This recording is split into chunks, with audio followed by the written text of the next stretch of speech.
The Six Nations is finally underway and we are so excited. Former Wales and Bristol Bears Fly half, welcome to the show, Snowy. Thank you. There would be times in pre-season where I'd be running and not wanting to run, and then I'd be like, well, McLean's running, so you got to run. We were playing into this massive blizzard. I backed Lakey. I must have thought I was in some sort of sporting movie or something, and I went, you were born for moments like this. My whole career, I was like, I actually can't wait to be a coach. I think Wales started really well. What that was just passion and just sheer calon, we call it, which is heart. John Mitchell, is he not building two parallel sides? The SA model. I reckon he's got his team for every game of the Six Nations. Can Scotland beat France? And go.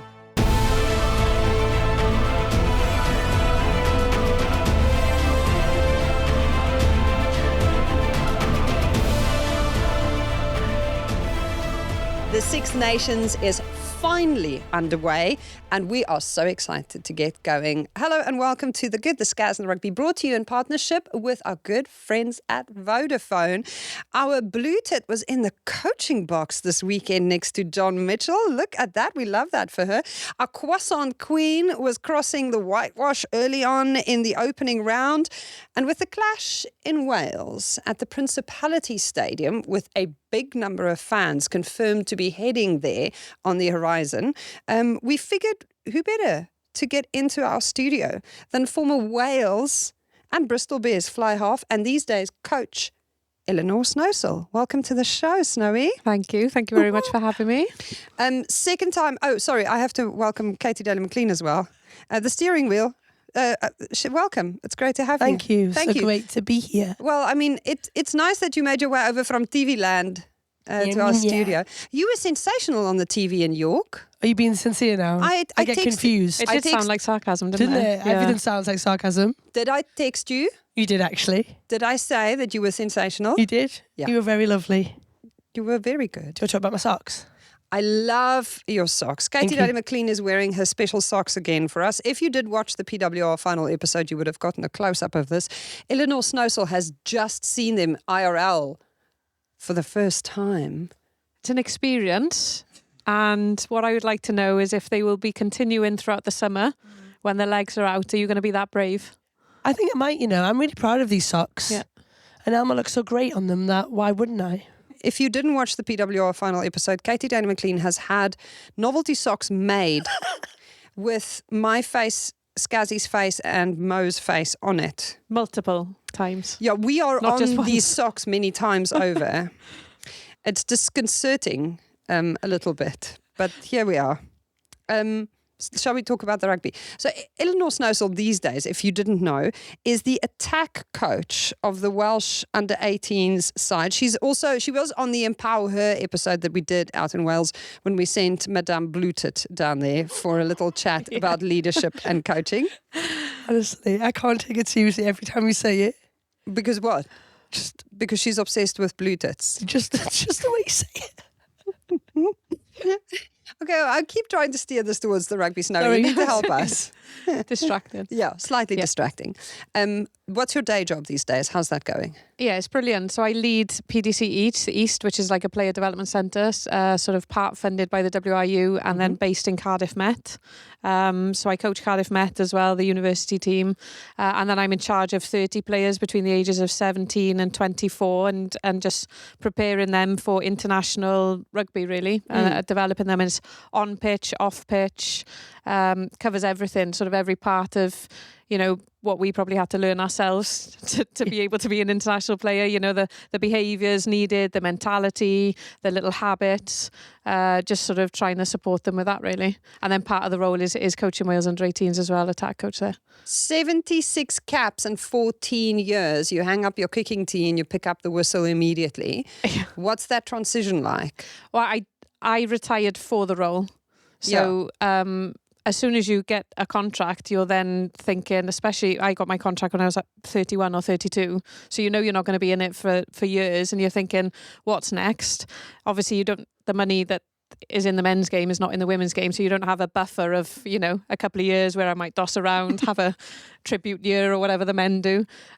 So it was like, right, I might just keep an eye out for jobs as I'm getting older. I was really happy with the sort of the New Zealand World Cup. I was happy with what I'd done in terms of World Cup. So there wasn't really a huge motivation to sort of continue, but I was enjoying my rugby. And then this job came out. And throughout my career, I've always thought I would love to run an academy. How am I going to finance it? Because I didn't think the WIU would ever set one up.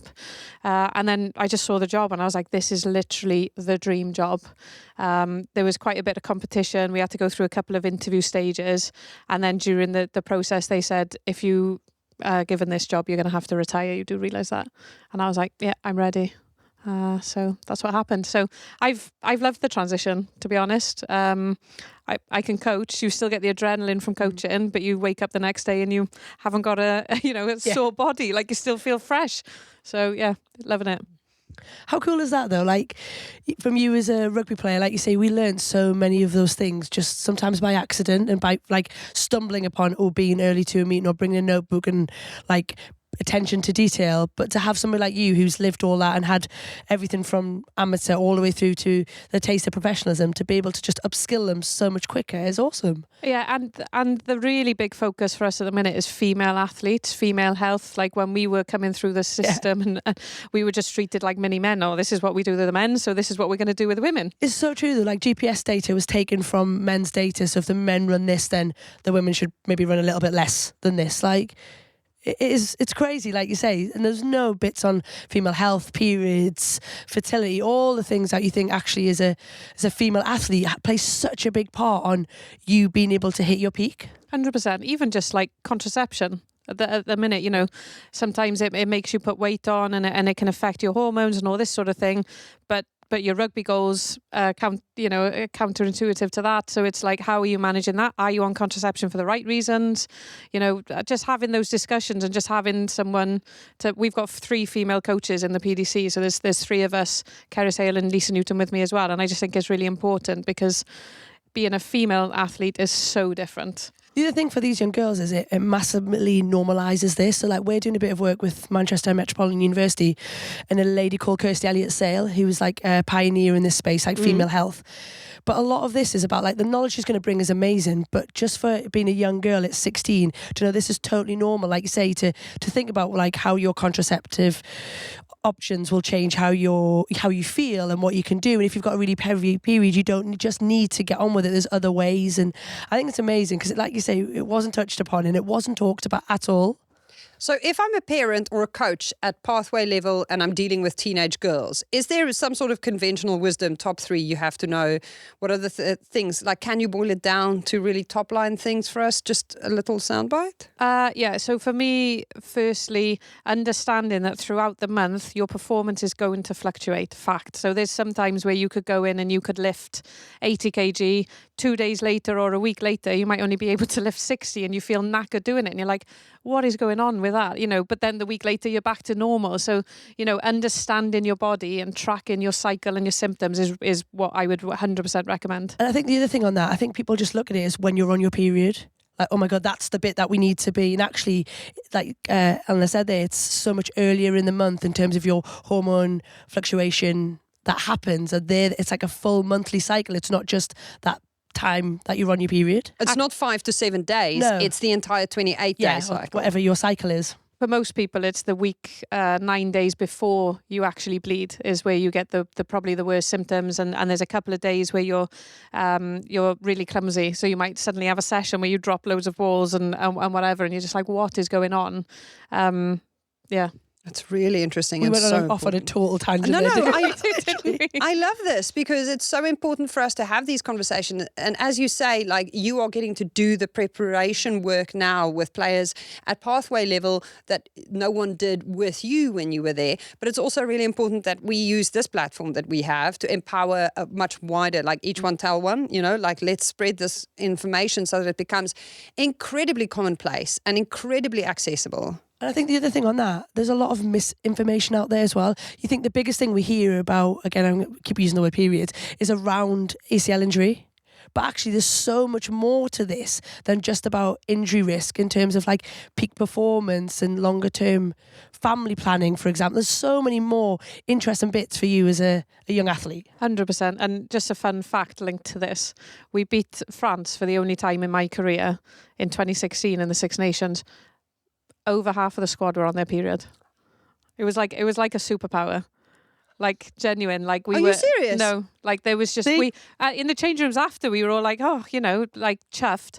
And then suddenly someone was like, oh, Anna was on my period. And then someone else was like, yeah, and I was. And it ended up like there was a really high percentage of us on our periods that day. So it was like, since then I've seen it as a bit of a superpower. That's cool. But for me, I feel really good as once I've come on my period. I feel strong again. I'm happy to do my fitness test, speed, whatever. Like, I do feel good when I'm on my period. So I think there must be some sort of science. But also it's personal. So I think that's why tracking is so important, because you could be completely different to me at different stages, you know, of the month. So. Wow, that's really interesting. I definitely don't feel more powerful. It's really nice that it works that way for other people. I'm happy to hear that for you. That's great. Maybe it's all in your mind. Yeah, maybe I just feel really sorry for myself, okay? You need to pull yourself together, you do. Maybe I just need to have a little pep talk. You do. You can do that. Call me. Speaking of pep talks, I would have to have a really big pep talk with myself if I had to front up against Elinor Pyrs. I was watching her this weekend on the pitch from the vantage point that I had safely in the stands with producer Shira next to me. And we were both just going, how tall is Gwen Cleant's, in abbreviated commas, little sister, who now plays lock for Wales? You coached her at age group. Literally, right? It was April last year. This time last year, she was competing in the under-18 Six Nations. Wild. Isn't it? And now she's starting for a country in the seniors, like literally 12 months. So she's in the space of 12 months, she's competed in under-18 Six Nations, under-20 Six Nations in the summer, WXV, and now Six Nations. And like, you know, it's just phenomenal. She's the most laid back, horizontal person you could ever meet. Bit like Gwen. Way more laid back than Gwen. And I mean, Gwen is laid back. Ala's a whole other level. Like, I wouldn't call Gwen laid back in comparison to Ala. Oh, wow. Genuine. But she's so skillful. Like, she's so skillful. And she really does understand the game. And for me, playing Celtic Challenge and playing for Gwalia, I think she got given a leadership role halfway through the season, for the Celtic season. And that just, like, she's been on fire ever since. Like, she's just been dominant with her carries. She can kick. She can actually hoof the ball. So Gwen's mentioned this before about that. She can kick. She can throw in. Like, she can actually throw 20-meter hooker throw. Like, she can do it all. This is wild. I know. So what does the rest of that pathway look like? Is she, like, I mean, I'm really worried now for the rest of the future of other Six Nations sides. What is the rest of that age group just below what we're seeing at national level now? There is so much talent. Like, I am so excited by it. The under-18s that we're working with right now, they're unbelievable. And they're so good because they've been playing since they were 4. So they're obsessed with the game. Like, they watch their games 6 times in the 24 hours after their game. Like, they're actual students of the game. They've also been in gym programs or S&C programs since they were maybe 14, 15. So they're like in great physical shape, but they've also just got a brilliant attitude. I don't know if it's the age, but like, the under-18s are brilliant. You go in changing rooms, you haven't even said anything. They've literally swept it. The kit is all in piles, ready to go back. No rubbish anywhere. Like, they all carry all the kit. Like, they've got the right sort of attitude as well, but they're so talented. Like, I said to Shuan the other day, I think we'd selected sort of like a wider squad, and I said, Shu, I don't think I'd select myself in this squad. And she was like, I don't think I'd select myself either. Like, wow. They are that good, and I'm so excited. Like, for the future for them to come through. Oh, exciting. It is. I mean, it's crazy, isn't it? And it's great for Wales as a pathway, isn't it? Like, it has been tough, but I think like to have you guys in there is huge, and you can't underestimate the value of that. Siobhan Lillicrap and Elinor Snowsill, recently retired, literally have just come out of the program, have seen this real turnaround in the Welsh game, but the professionalisation of it. You guys were there. I mean, Siobhan was the person that, you know, like, everyone saw the tears when you guys got contracts and how much that meant. For you to now be the people who oversees this generation coming through is pivotal. And yeah, and we're really conscious of that, and like to learn the lessons that we learned during our career. There was so many times where we didn't stand up for what we believed in, and probably just went along with it or didn't challenge enough. And towards the end, we definitely did. And Siwan, full credit to her for probably the contracts, because she was captain at the time, and she really put her neck on the line, stood up and challenged it. But there was lots of times where we probably just accepted below average standards for what we should have had. So I'm really conscious of making sure that I tell the players, if there is something that you're not comfortable with, you need to speak up. Doesn't matter that you're in an international environment, that they're your international head coach, you have to speak up. And I think just we're trying very hard to sort of give them the confidence and the awareness, and it's more the mental skills side of it, the resilience as well. So important. I love that. Now, I don't know if we've ever had two fly halves on the show before. This is really exciting. Usually I get to this part much earlier in an episode. So tell me about the first time you guys played against one another, and did you have some spicy encounters along the way? Katy Daley-Mclean, Elinor Snowsill, who wants to start? About your on-pitch memories. You can start. Mm-hmm. I've got one where we were playing in the 2010 Six Nations. Yeah, before we went off to World Cup. Yeah, so we would have played against each other there. But I said to the coach, please don't put me on, I'm not ready.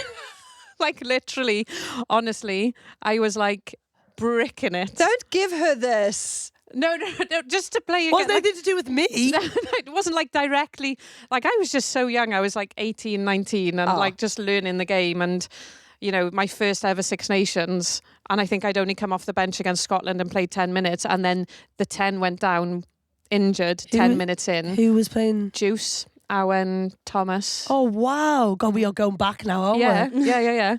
So, and he came up to me, and the prospect of going on and playing 70 minutes against England, I was like, oh my God, just wasn't ready for it. But then after that, we probably would have played together against each other maybe in 2010 World Cup, 2011. Yeah, 2010. We didn't play, England didn't play each other in 2010 World Cup. Probably 2011 or 2012. We did play club against each other once, and Katy swung me around like a rag doll. Katy. In a tackle. True. Honestly. Katy. Kim Oliver was playing 10 and I was playing full back. Yes. And I ran into and literally swung me. I was fuming. I don't know if I think I got hurt. Oh, sorry. No, it's fine. It's fine. Sorry. But since then, we probably played against each other loads. Yeah, quite a few times. Probably waved over scrums that were being reset. Yeah. Snow used to wear a bow. You wore a bow, didn't you, in your hair? I wore a not a bow. Not a bow, okay. I wore this is really embarrassing, and I've been slated for it. Do you remember like football pre-wrap? That was it. Football I always remember thinking it. Because I was a footballer when I was younger. And Ellen Evans used to run around. Do you remember Ellen Evans? Yes. Used to run around the pitch, picking them up for me and giving them back to me. She was my roomie.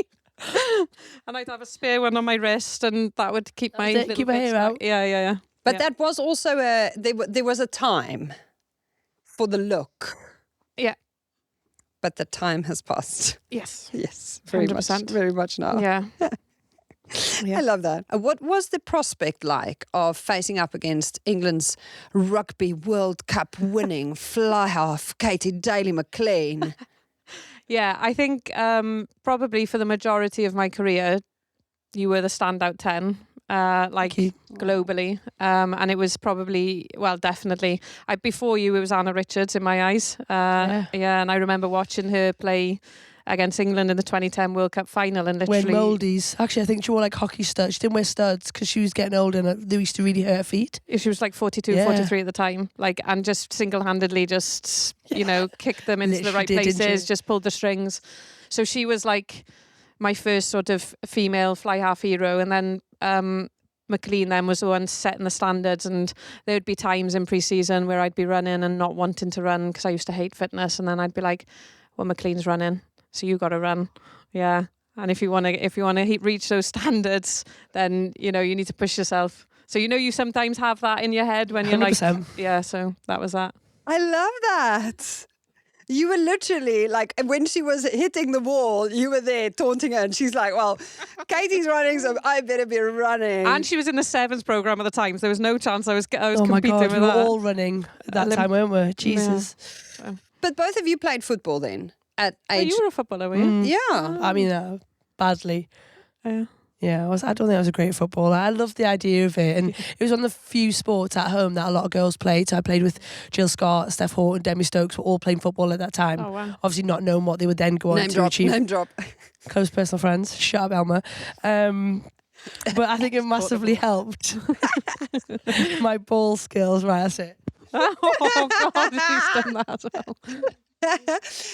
So is football the highway to playing fly half? Is that the hack? I actually think, yeah, it gives you some great skills, spatial awareness, step in. Like it probably doesn't help with the contact side of things.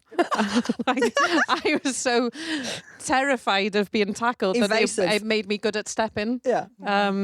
Yeah, but kick-in ability, obviously. Yeah, definitely. Did you kick off your left? No, not really. It was more of a right foot. Got to the point where they were like, you need to be able to kick off both feet. And I was like, I think it was about 28. And I was like, I think that ship has sailed, guide. I think I'll just keep working on that. I used to think about, you used to get a kick to touch from like 5 meters out from like a penalty. I'm like, oh, I'll use my left foot then. I'm not sure this is the right time to do this. Yeah, no, I know. Yeah. Let's not maybe trial this here. Yeah, at this level, Yeah. Speaking of levels, I feel like we reached a whole new level at our live show. You should have seen this, Katy Daley-Mclean, on Saturday. It's Murrayfield. We are in the Up and Under bar. We've got like 100 people in the audience. We're doing a live show. Snowy's there. We've got Meryl Smith on the panel. Donna Kennedy sat in the front row. We're like, Donna, don't you want to step up and join us? Oh, Most God. capped Scotland player ever. She steps up. Do we not have basically the entire Scotland team's parents in the room? And Corrine Grant's sitting there in the front row.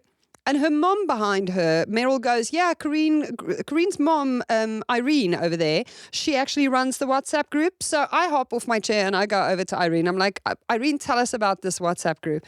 Irene starts spilling the tea on the parents. Who does? Then Rona Lloyd's mom and dad is there. I go over to Lee Lloyd, who she is full value. Say to her, give us the stories here. Who are the nervous parents? Who are the loud parents? Also, who does Rona Lloyd take after most? What does Rona Lloyd's mom say? Me, because her dad is Welsh and I'm Scottish, and the entire room just starts clapping. I didn't know that. That's a great fact. Majority Scottish crowd, obviously. Yeah. But they were nice to you as well. They were lovely. Yeah. Very unhostile. Yeah. If that's Unhostile. Also, shout out to Christine Bell. For those who are audio listeners, I'm wearing a very brightly coloured yellow, green and purple hat from the Cartha Queen's Park Rugby Football Club. So thank you so much for my hat. And also, I got a tin full of, in Scotland they're called fudge tablets, right? You're looking at me like I should know this. Well, I mean, have you not been Scottish? Have you not been north of the border? I live in the north. So yes, thank you very much, Christine, for my kitty cat tin full of fudge and my hat. Have you eaten the fudge? No, I've been saving it to share with you today. I knew that was And good. Amelia from the Watsonian Wildcats brought me a Wildcats keychain, a little kitty kit. I love how everyone they understood the assignment. They did. It's so cute. No pressure, Wales. I better prep everyone. Yeah, you to be better. fair. Yeah, other podcasts make merchandise that they go to these live events and sell. Our podcast, we just gather gifts. We just get people to bring us things. I tell you what, I'll see if I can get my mum, she's a chef, and get her to bring Welsh cakes, because she used to do it after every game, every home game. She'd bring the team Welsh cakes and they'd be in the changing rooms. Are you serious? No, yeah. Do you know what a Welsh cake is? I love a Welsh Do cake. you? Yes. I So think it is proud. delicious. And I love sometimes when you stay in a really nice hotel in Cardiff, then you get a little Welsh cake in your room as well. But not in the bad ones. No. Yeah, I stayed in a bad one once, which didn't give me any Welsh cakes. We won't go there. Speaking of the music, can we talk about the music in Edinburgh, Snowy? The DJ in the stadium who had the aux cable into the speakers at the Hive. I mean, can we have some Sabrina Carpenter? I mean, we're not asking for a lot. We're not, I'm not asking for you to break new hits. Just play us the things that are on the charts right now, as well as a bit of England Robert were even Miles. older than that. England's DJ was like 20 years older than whoever was it. Scotland. Really? Oh, yeah. Oh, did you get I Won't Walk 500 Miles? No. I think we had Hey Caroline. I actually, but see, I think that Sweet Caroline really Sweet works. Caroline, that one. Because audiences. New Caroline was in there somewhere. Hey, Caroline. Hey Caroline's also a song, but I know exactly which Thanks, one you're Elma. talking about. I think Neil Diamond has a place and a time because you get that immediate karaoke where or you could just drop the fader and the crowd continues, Fair. Which they did. which is vibes. Yeah. So Hey Jude does the same thing. Hey Jude. There are Sweet a few Caroline, songs that's where I went wrong that there. you can put. You've merged them both. It's a one. Sweet Jude. Hey Caroline. Hey Baby is another one. Hey, Oh, wow. Hey Baby. Ooh. See, so I think that there is a place for that, but we can't have 27 consecutive songs from 1997 Fair. if we're trying to attract a young audience. Yep. Any other thoughts from Scotland, Wales 24-21? Elinor Snowsill, here we go. Rugby. Oh, are we going to talk about Are we it? going to? Or Shall we? just Who knows? the atmosphere and the ambience? Yeah. Now that we've covered the ambience, let's cover the overball. I think Wales started really well. First sort of 10 minutes is probably the best we've seen them attack in a while. Speed of ball was really good. Options on the ball. So that was a huge positive. Their defence in areas was much improved as well. I think Scotland's centres were class, just in sort of picking holes and making line breaks through the centre. So, and then just too many high tackles, I think, probably from Wales's perspective, just let Scotland back in it. Both fours, right, weirdly enough, I've watched it back again, and both fours, so Abby Fleming for Wales, Holly Cunningham on a debut for Scotland, I thought both were outstanding. Totally agree. Abby got a couple of turnovers, scored a try, just real good work rate, and Holly Cunningham was outstanding, like her ball carrying, her line-out work. I think when Scotland attacked, they looked really threatening, and it was a bit different to how we've seen them attack, I thought, like offloading a lot more round the back and sort of making a lot of line breaks, but then getting turned over. So I think just that's probably the next level for their attack is their support play, because Wales were outstanding in the defensive contact area, especially in their own 22. Would you like to come in here? No, I'm enjoying your analysis, to be honest. I think Sorry. it's pretty fair. I think Scotland looked shell-shocked, to be honest, at opening 10 minutes. It literally looked like it's not what they were expecting. I think, like you say, Wales started so brightly, looked really comfortable with their attack and shape. Thought Ciara Bevan was brilliant, like pulled the strings for them. Cleaky was still a little bit quieter than I would have hoped, because I think we probably still haven't seen her back to the form she was in this time last season.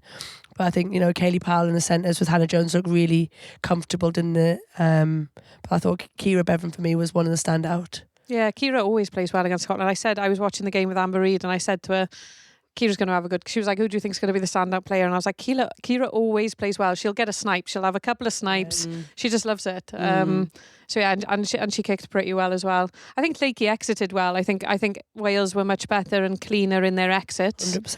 I just think maybe the balance of, you could see they were trying to go wide, but they were going wide a little bit early when there probably wasn't maybe the time or place. So I think they've just got to take that game to the next level. They did make the least passes out of all the teams. I've had a little look at the stats, and they made the least passes, but had the highest distance on average per pass. Okay. But for me, like the way the game's going now, is sort of short passes, multiple players at the line, making defenders make decisions, running two attackers at one defender. Yeah. And I think that's probably the next level then for Wales. Big lateral passes is probably going to give defences too much time now, isn't it? And defences are going to sit on top. Yeah, unless you've got massive gas on the outside, or you've got huge forwards that are getting huge gain line and then gas, definitely. That's probably when it would work. But if you're trying to get through teams in a different way. Yeah, especially if you have a bit of a mismatch in experience and depth that you will have, for example, when you play England. Now, it's time for our Conti question of the week. Thanks to Continental Tires, the official tyre partner of England Rugby. The Conti question of the week is from Padu Padu. Was there too much TMO involvement in the Wales, Scotland and England-Italy games, or was it just poorly timed? For me, watching from the crowd, the second half felt really disjointed. Scotland-Wales. Yeah, so I think there was a lot of involvement, and there was some that didn't result in a card. Like, I think if it's serious enough that it's going to result in a card, which will massively affect definitely the next 10, 20 minutes, then go for it. But I think they pulled one back for Allow Pyrs high tackle. It ended up just a penalty only. And I think that's just a bit... And there was a couple where Scotland scored, the try had been awarded, conversion kicked, like he was about to kick off, and, you know, so... And then it gets pulled back again. And all that time, it's just sort of people are stood around waiting. You just kind of lose the momentum of a game a bit. So although some of them were in Wales's favour, so I'm not going to complain too much about those ones, obviously. Yeah. But it just, the first half started so well, it just killed the momentum of the game. Fairness and justice, both of these things are incredibly important because you don't ever want a decision or an outcome to be unfair to your team. So when something like this happens where the game is being halted because we're reviewing a decision, it is obviously a really emotional moment. Solutions, Katy Daley-Mclean. What do we do? What do we implement? I'm guessing this will be looked at this week. Yeah, I think 100%. I think whether it's one of those things where TMO have just got a different directive this week and they've all got a bit excited and they've got some new toys. It did, if I'm honest, the fact it happened in 2 games with different TMOs would suggest there was something has been said about their involvement. I've got to admit, I felt for both of the referees at times, especially Cat Roach in that Scotland-Wales thing. I think if you look previously at TMOs, they've been so good as a team. They've supported the referee and they've been really connected. That felt like almost TMO was on a slightly different agenda to the referee, and you could see almost by Kat's body language that she was getting a little bit frustrated. I thought she dealt with it super professionally because, like you say, it killed all momentum in the game. I think for me, like Zoe's just talked about there, it's the bit around the time. Like, look, we don't want tries to happen if they're not tries. That's for a fact, because they can ruin games, right? But what you can't do is we can't have the try being scored, the celebration, the kicker getting the ball, the kicker putting the ball on the tee, the 60 seconds, then running back to the halfway, and then TMO deciding that they've got something to say. Like, they're watching the game on multiple screens as it's building up. So you must be obviously going through a checklist, like at the line out, is it the line out? Has there been anything there that you need to check? So in these things, you're watching it live. And I think if you think, right, I checked my line out's good. As soon as you think there's something, I think you've got to then be in the referee's ear to make the decision together, because that's the other thing.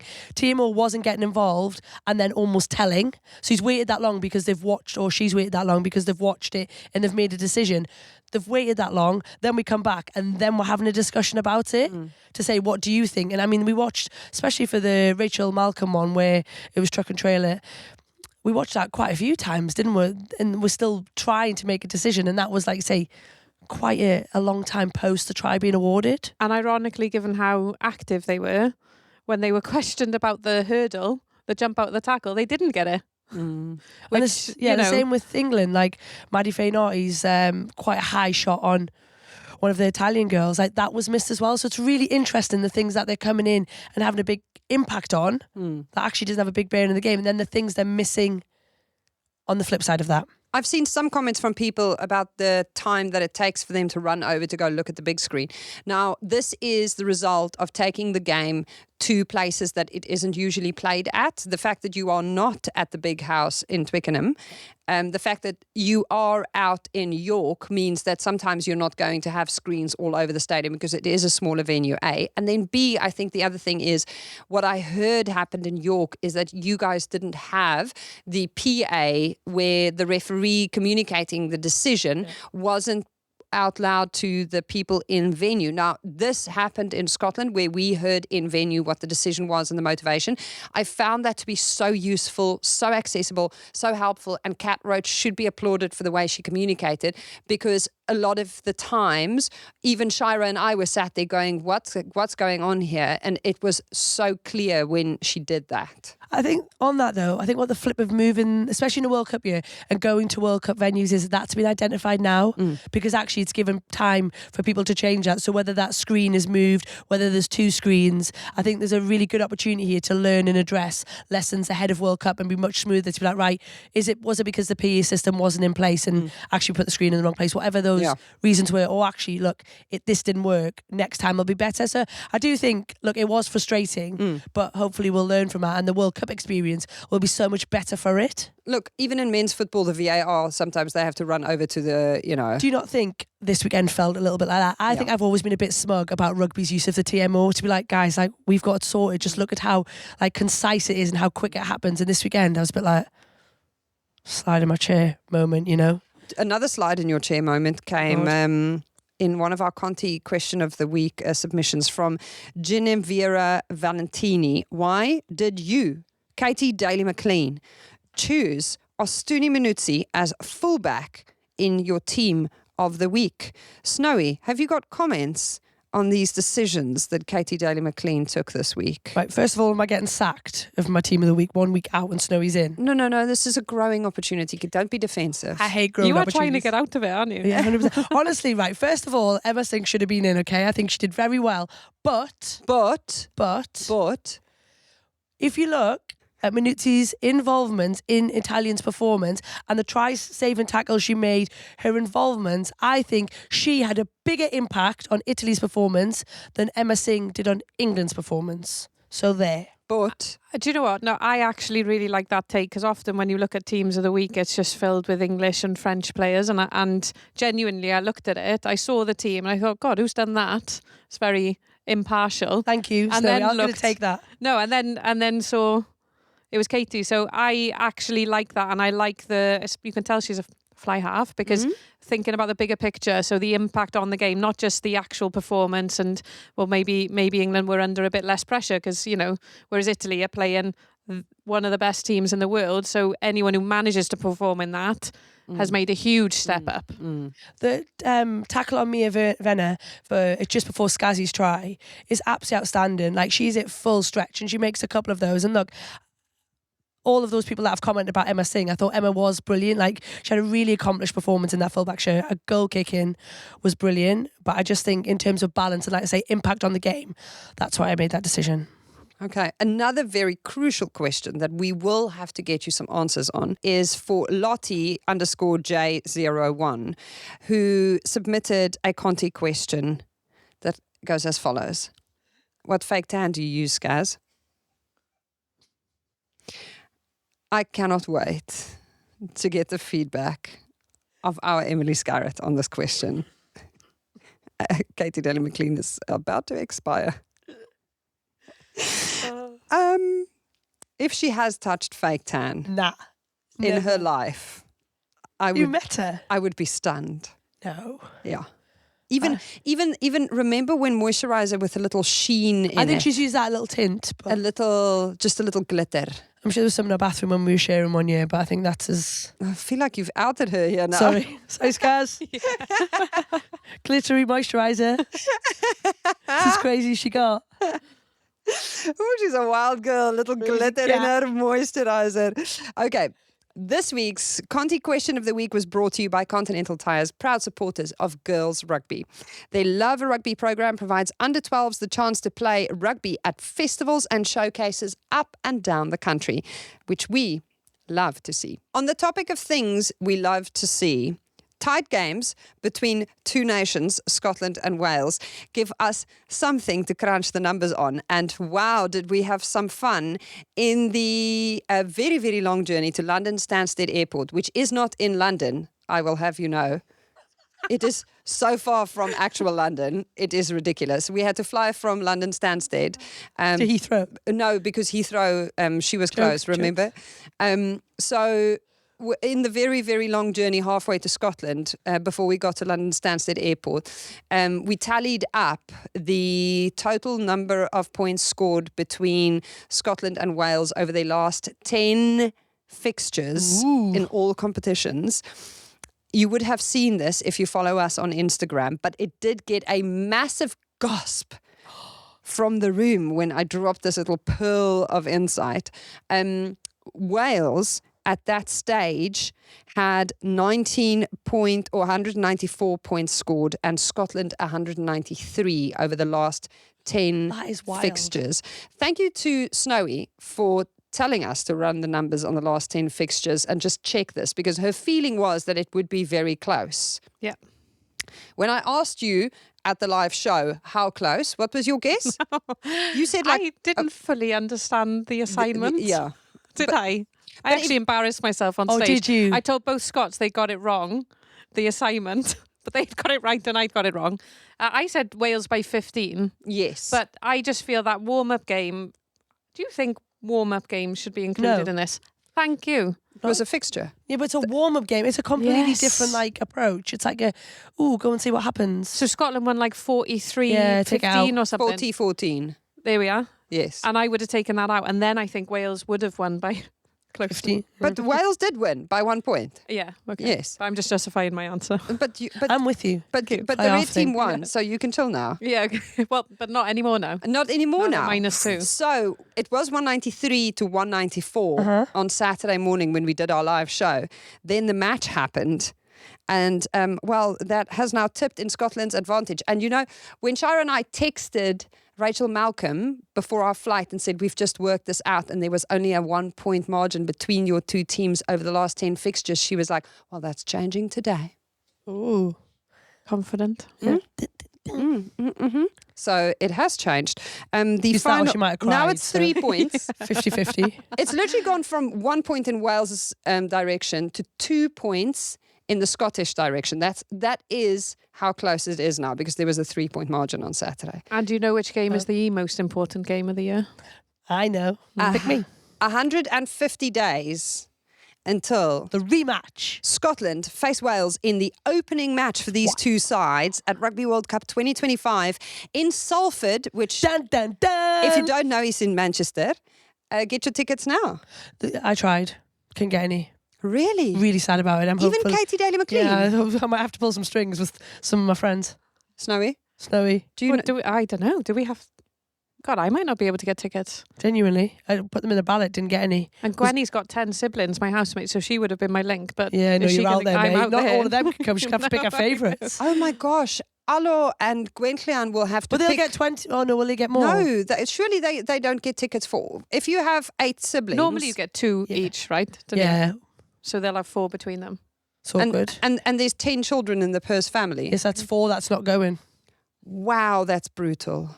Maybe you could start a petition for them. For the Pyrs family. All families were not made the same. This family needs more seats, please. Be nice.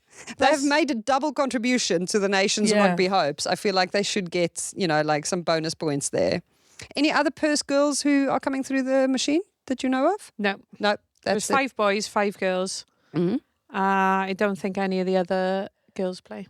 That's wild because I've only got 3 and I feel like I've got 20, so I can't imagine what 10 feels like. 10 actual children. Like 10 of them, yeah. Like, do you just pick your favourites? Do you, how does this work? By 10, you really must have faves. Oh my God, 100%. I will tell you there is another sister coming through the ranks who plays for us at under 18s. One more Pyrs. Cecilia's sister. Oh, yeah. Oh, A different sister. Another A Tupilatu. Very exciting times. Oh, so we've got Cecilia on the live show in Cardiff. Oh, his sister, they're playing, under 18s are playing Scotland the next day in Cardiff Arms Park. We've got training, team run in the morning. And I think we're giving tickets to all the under 18s girls. So I'll invite her along. Oh, We can grill them about you. can't wait to hear their takes. So in Edinburgh, we had the parents. In Cardiff, we'll have the under kids. 18s. Tell us about Coach Snowy and go.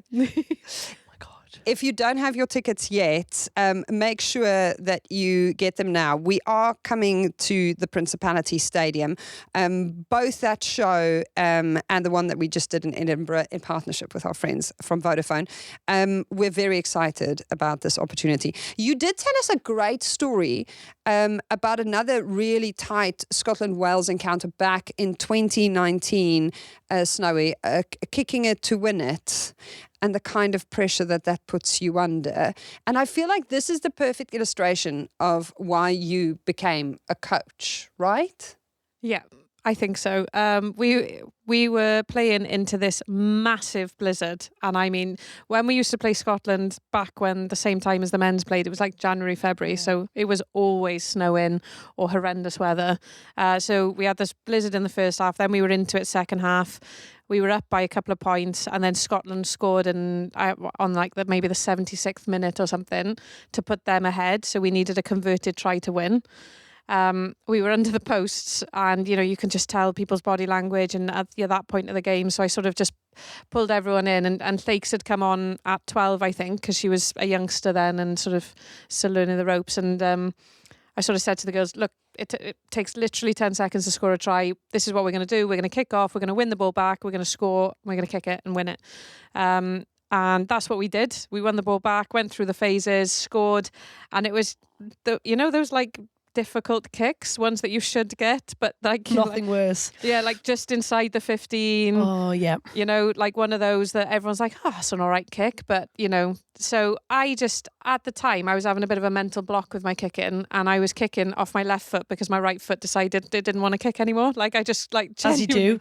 It's good that it's good that you could kick off your left foot. Yeah. I mean, imagine that. Oh well, but I did not back myself in that blizzard, and it's such a mental game, isn't it? Kicking, 100%. And I just didn't back myself, but I backed Lakey, and I just knew, and I backed my ability to sort of support her with that. So I just went up to, I must have thought I was in some sort of sporting movie or something, and I went, "You were born for moments like this.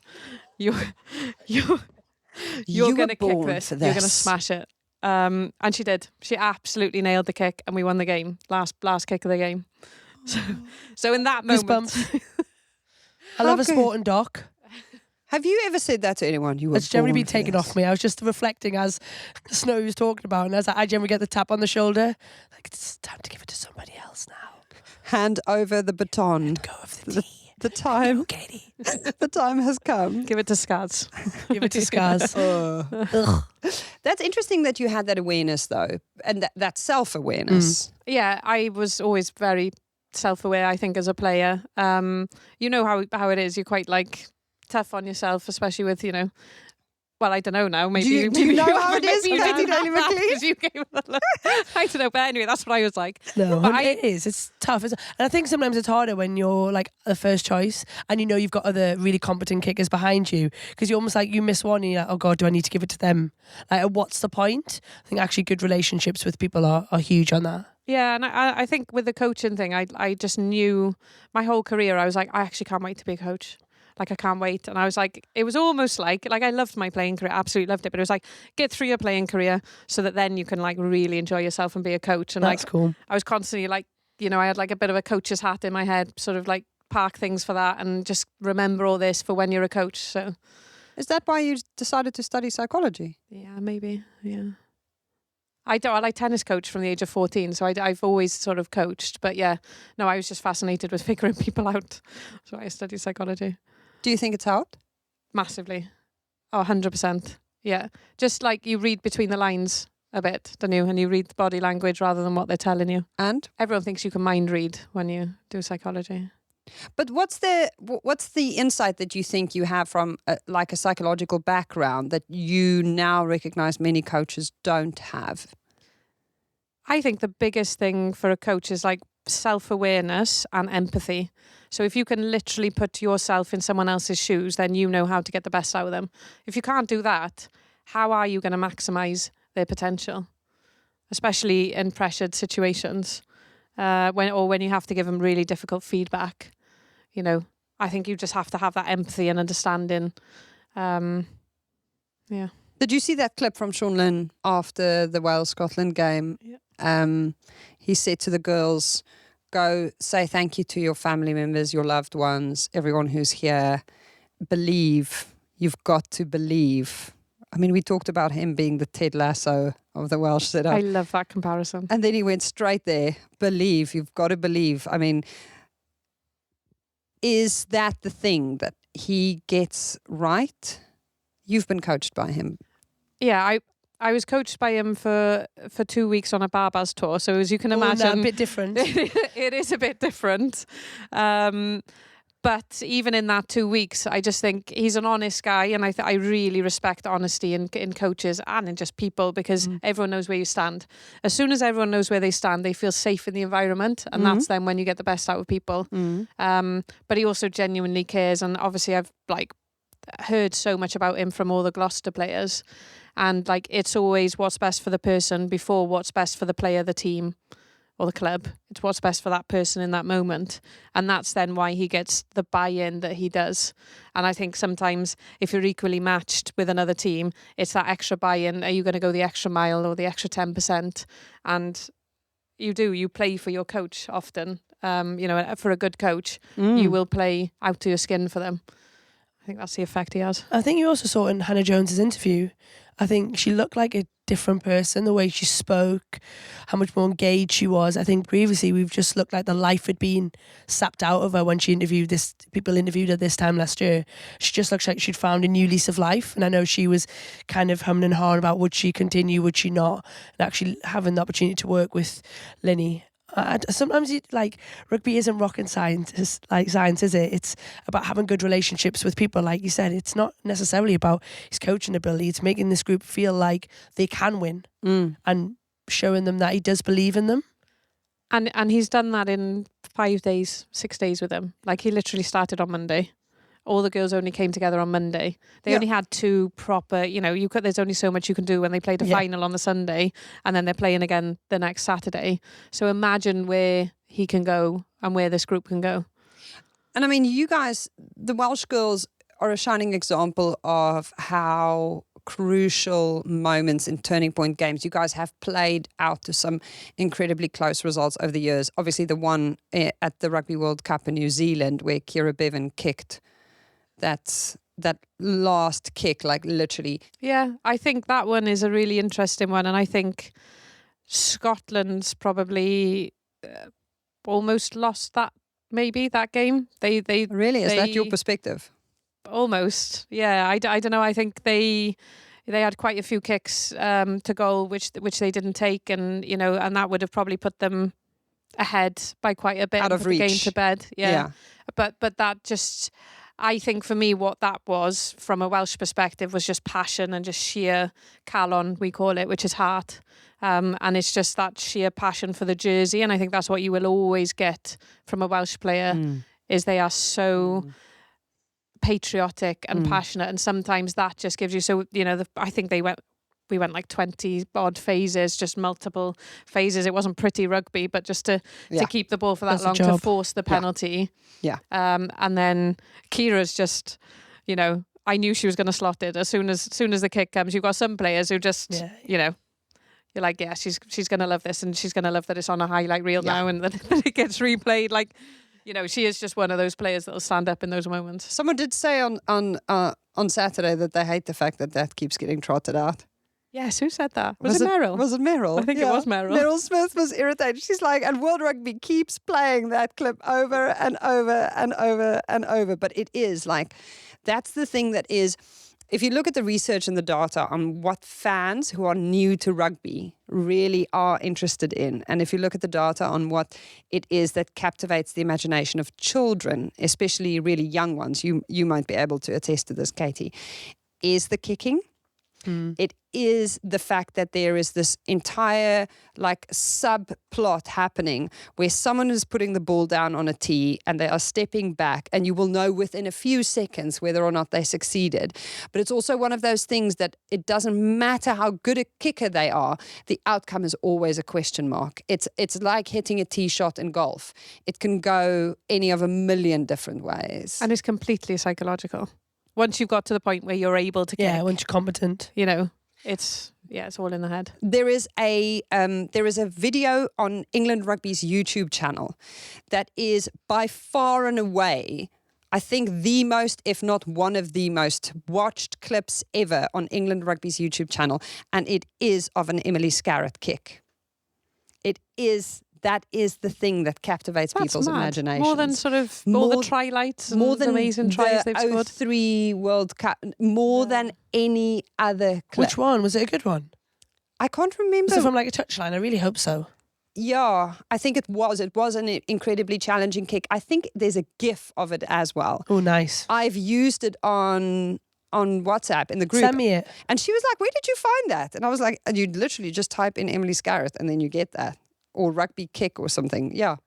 It's amazing. And on the topic of that psychological piece, Helen Nelson was our Katy Daley-Mclean's star player of the week in her team of the week.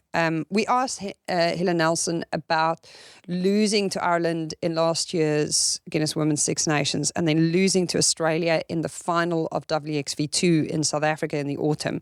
And that psychology around the must-win games at the end of tournaments when everything is up for grabs, and the fact that they've now lost 2 of those matches in the last 12 months. And she gave a really interesting answer. She said, everyone needs to be aware of what's going on in the game in the last 10 minutes. Do we need to kick the ball? Do we need to win a penalty? The younger players can't just rely on Rachel to make the decisions. Everyone needs to be aware of what's happening on the pitch. There was an interesting conversation around this at the live show, Snowy. Yeah.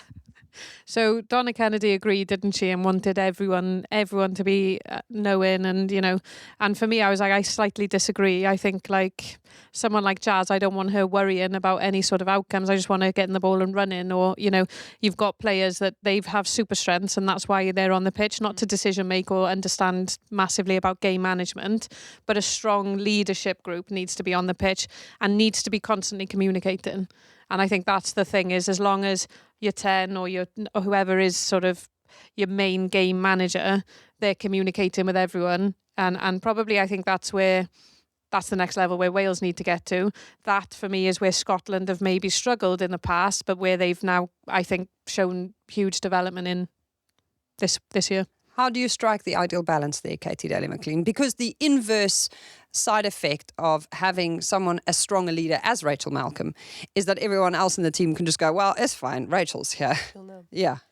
I think, like Snowy said, leadership teams are really important, but it's the context of the game, isn't it? It's like the feel. It's the stuff that you get with experience. But what good leaderships do is they can change that into words. So if you've aggravated a referee and you're like, oh, this isn't going our way now, and our penalty count's got too high, and you've got young players off the bench who are young, like not that many caps, not as experienced, and then want to make impact. It's how you rein that in. And I think for us, definitely, I can only talk back to England in 2014. I think we had a really good balance of that. We knew who connected with who as a leadership group. So if somebody like who was going to rein the bench in, like we knew what the game was, we were very connected, and there was so many small little conversations that took 10 seconds, but we're like, right, penalty count, okay, who is it? Go grab them. Actually, you need to have a word with them now. And like it's the ability, because if you like reflect on somebody like Rachel Malcolm, she can't do that all on her own now. The game has changed so much, and it's moved on. We're actually one sole captain. It's just impossible, and she is so talismanic. Actually, they need her to be playing. So I think having, like you say, good leadership groups, but also your young players have to take responsibility now. Like gone are the days where you can just be like, well, that's just young, wasn't it? It was my first cap and I just came on and had a really good time. If you're coming off the bench, it is your responsibility to check the clock, check the score, have a really clear understanding of what your role might be. So if it is to come on and run fast, then you need to go and do that. But especially the forwards, I think in the back row, that's where they have the most involvement in terms of the high risk of penalty counts, understanding the context of what's come before them. Because the game now is the understanding and the way it's managed is just so much more than just passing and running.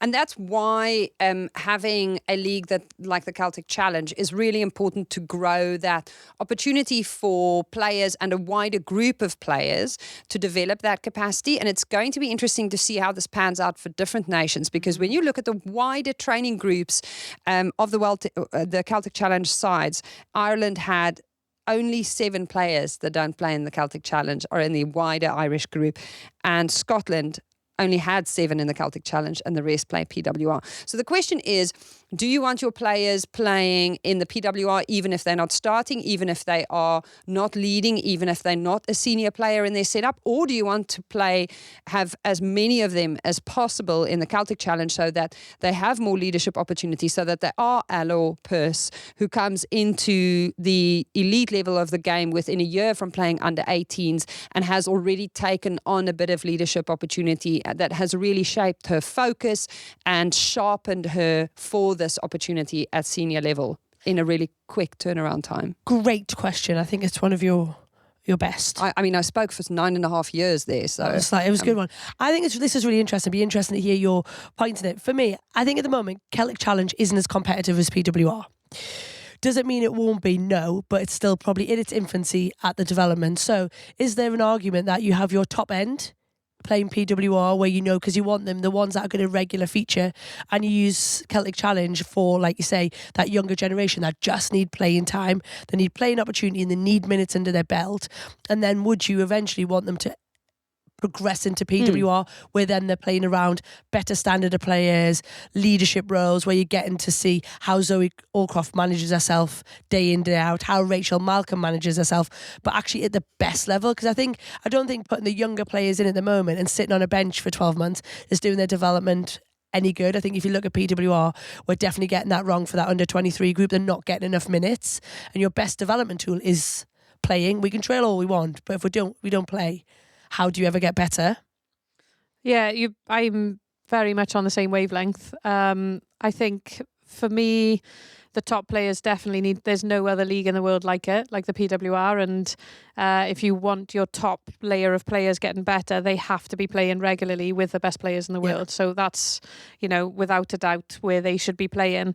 But the question is for those players, especially the Welsh players in clubs, is are they learning about game management and leadership if they're not getting the opportunity to do it? Okay. You look at Gloucester, you've got Zoe and Mo who run the show. Bristol, Amber and Abby for so long. They're the ones that are sort of making these heat of the moment game decisions, having those conversations and managing the momentum of the game. So the Welsh girls can almost sort of sit back and, yes, they can learn, but you only learn, like you said, from doing it. So that's where I think probably Scotland and Wales, definitely Wales, have struggled over the past couple of years is that. So those players then have to take an onus on themselves to develop themselves and their leadership skills and their understanding and momentum, which I think they are doing. But then the next layer, there shouldn't be girls, like you said, who are potentially going to start for their country, but not play rugby all season. Not start for their club's team. Not start for their club team. Maybe not even make the 23.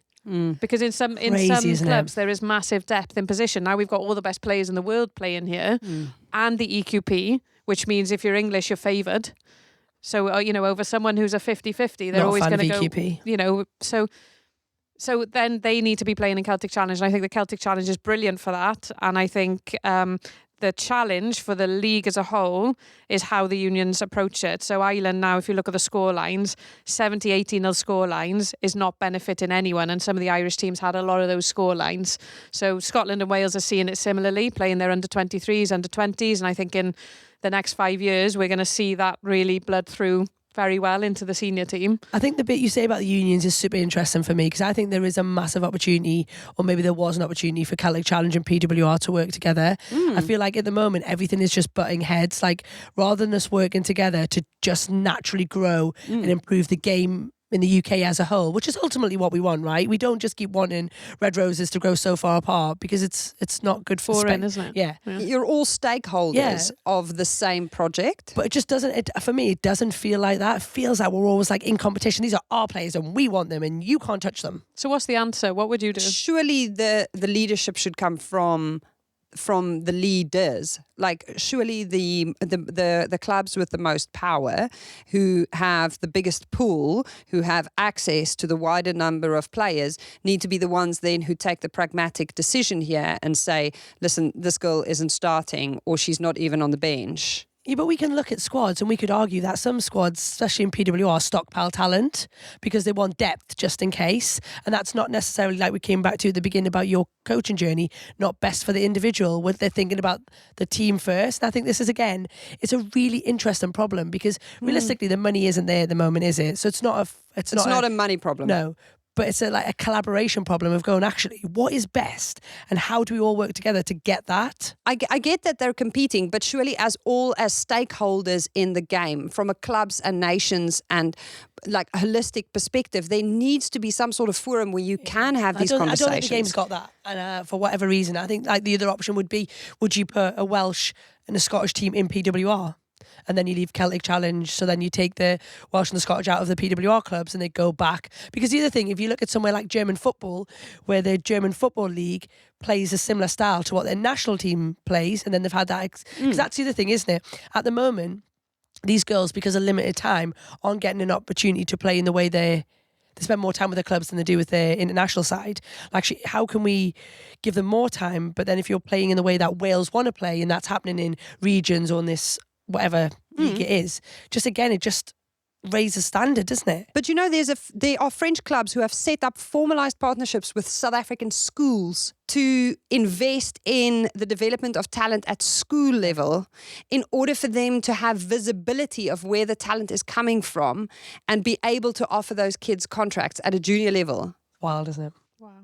So this can happen across regional lines. Yeah, okay. If Sale had a partnership with Wales and said, you know what, we're going to have a formal partnership with you guys in order for us to also be able to see who's coming through the ranks at junior levels in your territory, we are also going to lend you back players and have this like arrangement whereby you give them to us, we'll play them. If we're not playing them, we'll send them back to you, but they'll go on loan. Yeah, but I think at the moment you've got international clearance, which can take up to 2 weeks. So like Elle said there, it's actually quite hard work to cross different unions. I think it's got to be something we would want to look into, but whether it'll happen, who knows? Come on, someone here is in leadership at oh no, both of you.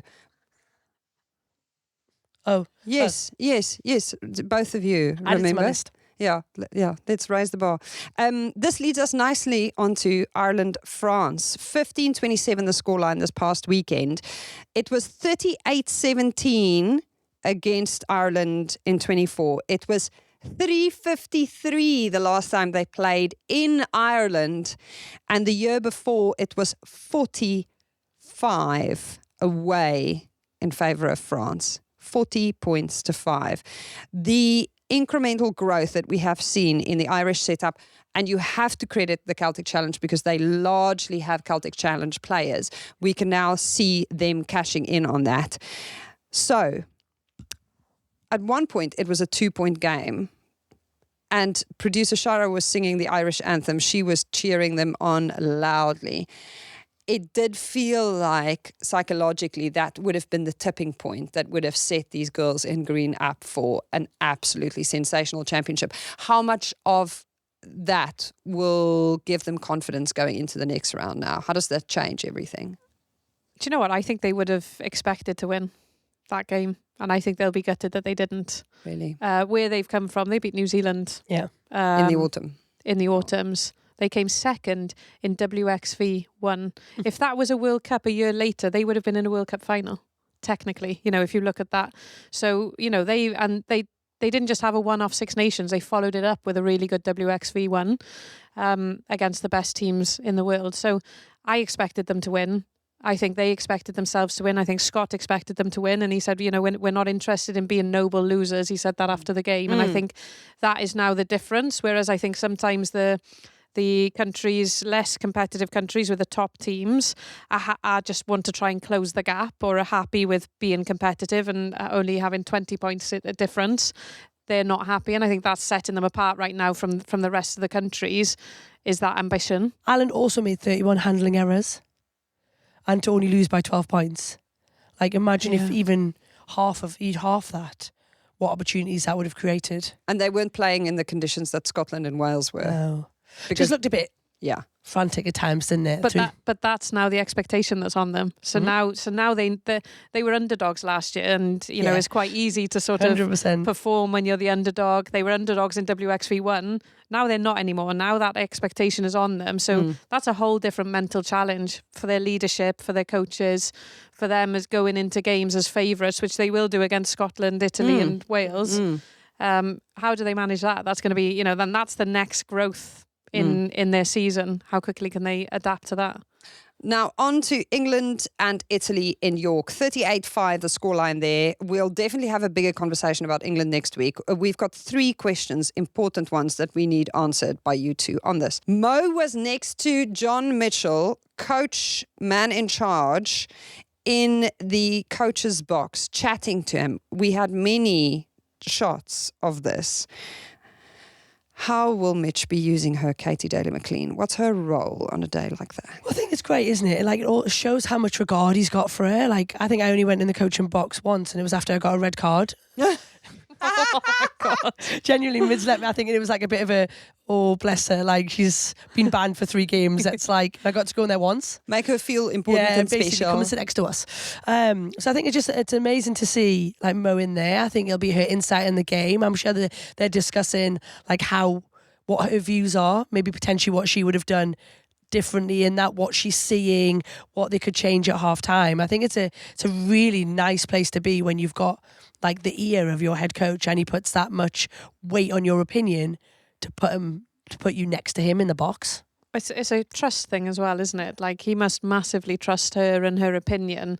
And how different is that for her to a few years ago? That's huge. You know, it's massive. You couldn't get a bigger bit difference, shift. you know, and shift, which is great to see, really. Like, she's been around for so long, isn't she? And she's really earned that. And I just think it's good. I think it's great to see, and I think that's building the leadership probably within the England squad, and that the relationship between coaches and players, like, that's such an important bit to get right, and that says a lot, I think. It's important that we discuss the 10-12 axis. Now, Katy Daley-Mclean has made it very clear on multiple previous occasions that she is not a fan of playing 10s at 12. The fly half is the fly half, the inside centre is the inside centre. What is your assessment of Helena Rowland at fly half, Holly Aitchison at 12? Did it work? Why test this out? How will it work in future? It depends how you want to play. Like, I think I'm not adverse to a fly half playing 12 as long as they are physical enough defensively, because, you know, you have to sort of... Was Holly? Did she get tested? Not really. I don't think so. Not for me. I think it's interesting. Look, Tatiana Hurd is England's first choice 12. She is very, very different to the mould of what Holly brings. Holly into that 12 position. She's played the last 18 games. She started at 10. My opinion is that Mitch is looking at Helena in that 10 shirt. I think Holly was like a subplot in this. He wanted her on the pitch.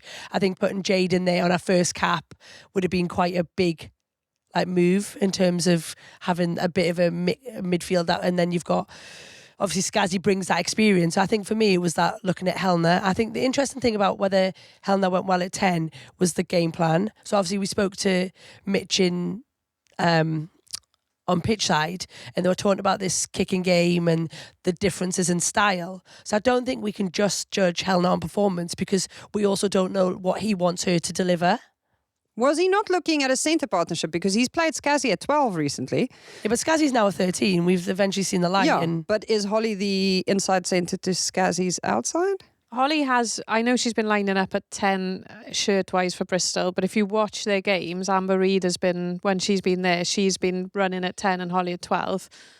So she has been playing as that second sort of receiver. She just started the last 18 games at 10. So if he plays Holly at 12, then who starts at 10? Because I don't think you would start Helena there. And Zoe Harrison is hardly featured under John at all. Like, doesn't seem to be in favour, doesn't seem to like what she brings. Because I think she's been in good form for Saris. I think she tacks the line well. She's a bit flatter. She's got a really big kicking game. And if Mitch has said he wants to play a contestable kicking game, I'm not sure why you would play... That's not Helena's skill set for me. She's running, she's balanced, she's attacking the line, she's lively. But I said this to producer Shira a while ago. Is he not building two parallel sides with two completely different ways of playing? The SA model, is that what we're talking about? It's the green and gold approach with a 7-1 bench. Yeah. Well, he's already... Imagine. He's already said he's playing a completely different team against Wales. And I think he's already, before the tournament even started, he's got his 2 15s and they're completely different. So regardless of what happens in that first game, he's prepped. I reckon he's got his team for every game of the Six Nations. Look, I think ultimately if he is going for two models, they've got to be different, right? There is no point in having a Model A and then a Model A.1, is there? So look, what you're saying makes total sense. You want games that are going to be direct, confrontational, playing through, and then you want... Pat and Meg. Yeah, more so. Then you want something that's going to get you to go out the back. Because look, the first 14 minutes of that game, England were bright, weren't they? They absolutely ripped Italy apart in terms of speed of ball and then how easily they moved it out to the wide channels. It was really lovely to watch. Italy didn't put much of a fight up in that first 20, 30 minutes. But I don't think they could, because I think England's ball speed, the dominance of their forward carries was so good. Yeah. They never even got round the corner to get into shape to go and defend. And then the width of England's passing and the speed of it, I really enjoyed it. I thought it was one of the best 15 minutes of rugby we've seen from England. It just looks so simple. And then what happened, Katie? And then it got worse. TMO got involved and ruined it for everybody. oh, Blame stop the blaming the TMO. ref. I hate this. No, it's never the officials. It's never the official side. Also, shout out to Precious Pisani. I loved seeing a Zimbabwean woman leading the charge there. Speaking of things we love to see, Amber Reid was in the audience. She just happened to be at our live show in Edinburgh. How lucky are we?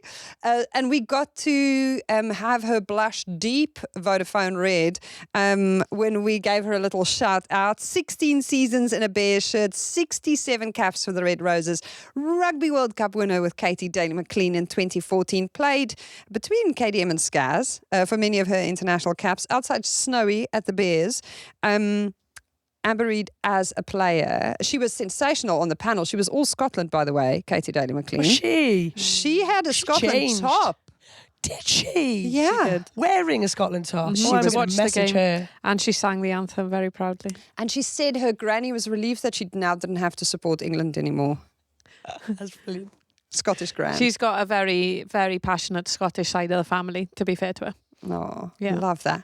But no, Amber as a player, she was outstanding. I learned most of what I knew about my career from Amber. She's actually the heart and soul of Bristol. She's been there for so long, but more importantly, she's upheld sort of the values and the team and the culture. She's held it all together.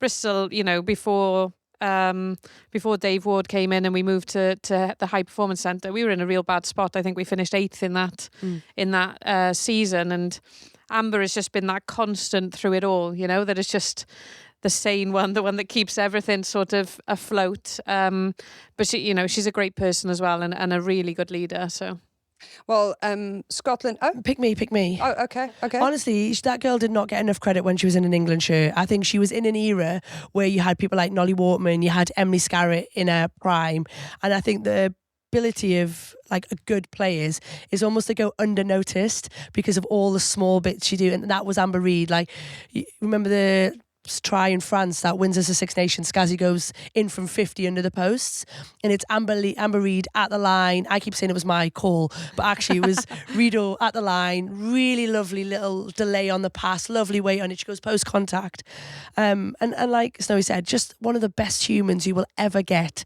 in a team. The ability to relate to everybody, to be able to just bring a family together, and so selfless. Honestly, one of the best that I've ever worn a Red Roses shirt. Well, she's going to have to be playing her little bagpipe this weekend because Scotland are travelling and they are away on the continent. And everyone knows what it's like to go play France at home at Stade Marcel de Flandre.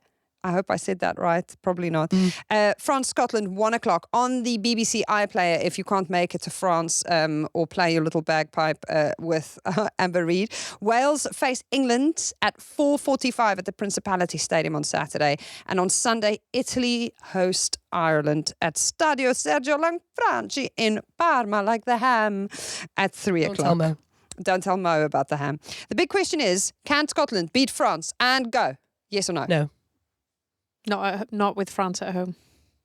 La Rochelle, it'll be noisy. It's going to be super French. I don't think France were that bad. I think the scoreline probably should have been more. There was a lot of other issues in that game, wasn't there? But I think France at home, they played some nice bits. Their 8 went so well. Filet? Manet Fileo went so well. Her carry, her dominance. I think it will be a tough for Scotland's pack to match that intensity. Mane, I'm sorry if we messed up your So surname sorry. again. Nick Heath is telling us, he keeps telling us on the WhatsApp group, we hear it the whole time. Other really big, important rugby question, Snowy, finally. Did Marley Packer really once fix a plumbing problem in your personal household? Your sink, was it? We found this in our research. And Yes. we're not sure if ChatGPT was lying. No, it's not lying. It's correct. It's correct. Yes. Serious? Yeah, Marley was playing in Bristol with me at the time. How did it come to this? She was your teammate Yeah, she was my teammate. and you had a We problem? were friends, and I had a problem with my sink. I don't know what happened, but I must have mentioned it in training or something, and she said, "Oh, I'll come up and fix it." I So she bet came up and Snowy's fixed it. sink isn't the only one that Marley's fixed in a No. team. Like, how useful is it to have a mate as a plumber? That is honestly It's so difficult to get a hold of. top tier talent to have right there. Like, Played to her. She travelled to Cardiff as well. wow. Well, would have been living in Bristol at the time, but yeah. Yeah, still. She crossed an international border, guys. That girl, Yeah. hero. Not all heroes wear capes. When Donna Rose was on the show, she said that they should start a great big women's rugby organisation that just fixes problems for people. Donna's a carpenter, and there's a variety of other girls in the Bill game. ever to it. Philippa She Tati is a could manage builder. it. Yes. Imagine, like DIY homes. And Donna Rose came up with a name as well. She wanted to call it Lez Fix It. Of course she did. Of course. Of course, course. she did. Yeah, yeah. So there's a business idea for free if anyone needed one. I'm going to stop giving away all of my good ideas for free Okay. now. It has been a sensational honour to have you in the house, Snowy. It's been an honour and a privilege to be here, so thank you very much for having me. Thank you for making your return, Katy Daley-Mclean. no problem. I didn't have a big coat for you to wear or a BBC desk to stand behind. It's nice that you turn up anyway. So big Only for time. you, though. Only for me. It's because I say nice things to her on the WhatsApps. We've been The Good, the Scaz and the Rugby, brought to you in partnership with Vodafone. The Good, the Scaz and the Rugby is a Folding Pocket production produced by... Shira Kilgallen. She's like our coach. She's like our Snowy. Who? Shara. Oh, yeah. Woohoo! Woohoo.